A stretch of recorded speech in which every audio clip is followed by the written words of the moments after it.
اب ہم بات کریں گے پاکستان کے کلچرل ہیریٹیج کی۔ پاکستان بے شک ایک نیا ملک ہے، لیکن ایز اے قوم پاکستانی قوم بہت ہی پرانی ہے۔ آپ کہہ سکتے ہیں یہ 1947 میں آزاد ہو کر ایک نیا ملک تو بنا، لیکن ایز اے نیشن یہ اتنا ہی پرانا ہے جتنی پرانی ہسٹری ہے۔ کیوں؟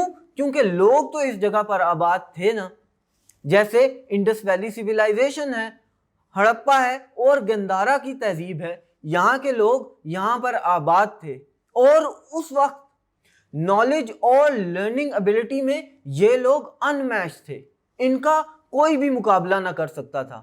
لیکن اب یہ پارٹ آف ہسٹری ہے اور یہ کیوں وینش ہو گئے، اس کے reasons they are unknown to mankind. اسی طرح اگر آپ ان ایریاز میں اسلام کی بات کریں کہ اسلام یہاں کیسے آیا، تو اسلام یہاں صوفی سینٹس پریچر کے تھرو آیا۔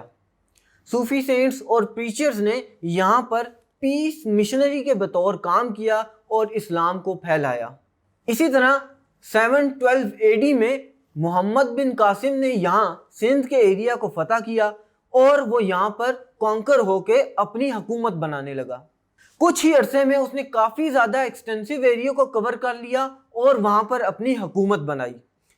آرکیٹیکچر، پینٹنگ، میوزک، کیلیگرافی، یہ وہ چیزیں ہیں جو کہ اس دور میں بہت زیادہ ڈیولپ ہوئیں۔